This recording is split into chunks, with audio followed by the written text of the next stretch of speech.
with my boss, Jason Wolf Jr. We called him by his last name, Wolf. 6-footer with a Nordic blonde mane, 2 years younger than me. Hair was thinning on top. Kept what was left pulled back into a smooth ponytail. Wolf was a gray-eyed silver spoon baby who had dropped out of NYU almost as soon as he walked into the institution of higher learning. Said NYU bored him. He used to drive back in New York, but after his dad died and left him a nice piece of change, he relocated west about 10 years ago and started his own thing with his windfall. He was the only man to give me a chance on this side of the wall. We shot some 8-ball, then called it quits and posted up at the small bar, beers on the counter, chilling the night away. I was reading parts of the LA Times, looking for new words to add to my vocabulary. I love learning $10 words like abstemious and solipsism, then throwing them in a conversation and watching the stupid light come on in somebody's eyes. Wolf was stroking his goatee with 2 fingers while he struggled with a crossword puzzle. Both of us had on dark suits. Mine was Italian. Wolf's was more conservative along the Brooks Brothers style.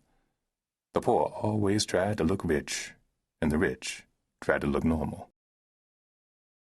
81 across, 5 letters, Wolf grunted. He sounded like an old man who'd smoked since he was evicted from his mama's womb. Driver, what the hell is baklava glue? What's in it for me? Come on, man, help a brother out. Pedro was passing by, heard Wolf call himself a brother, and laughed. Pedro was the bartender, a short, clean-cut, thick Hispanic man. Looked like Enrique Iglesias with a bad metabolism and a smooth salt-and-pepper goatee. 2nd generation in this country. He was in his 40s and had married his high school sweetheart the day he got out of the army. I said, "You hear that, Pedro?" Pedro shrugged. "Marrying a black woman has made him black by osmosis." We all laughed at that. Pedro was a former aerospace worker who got downsized from his cozy $60,000 a year gig as a project engineer at Northrop almost 10 years ago. He spent 2 years looking for a job and trying to feed his family off his 401k and unemployment. He retrained, then finally got on at Boeing at a serious pay cut. He was about to get downsized at Boeing, a nasty little deja vu, but got fired before they could kick him out. Something went down. He went postal and beat the shit out of his manager and tried to choke him into an early grave. Down here, people admired Pedro for what he did. A lot of disgruntled motherfuckers wanted to do the same to both the man and the system. That was 4 years back, with 8 months of that spent on lockdown, twice as long in anger management. Wolf ranked on Pedro. "You're as Mexican as Taco Bell, and you're breaking my balls?" Pedro shook his head. "Here we go again. Dean Martin walks in with Sammy Davis Jr. and the corny jokes come out." I told Wolf, "I think he just called you Sammy Davis Jr." More laughter while blues man Robert B. Jones sang about a kind-hearted woman. "Driver, what's up with your people?" Wolf turned to me. "Mexicans have all the jobs that the black people used to have." Pedro retorted, "Don't hate." Wolf went on.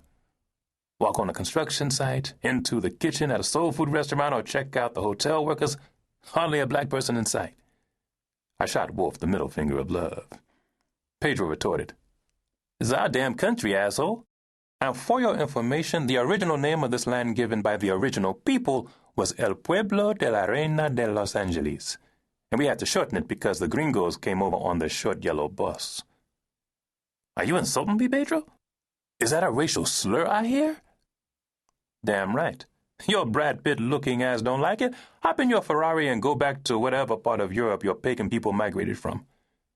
"I'm Catholic, and I drive a Lamborghini." Pedro huffed. "The cheap one." "Cheap? You drive a Hyundai." "The expensive one." Outrageous laughter came from all 3 of us.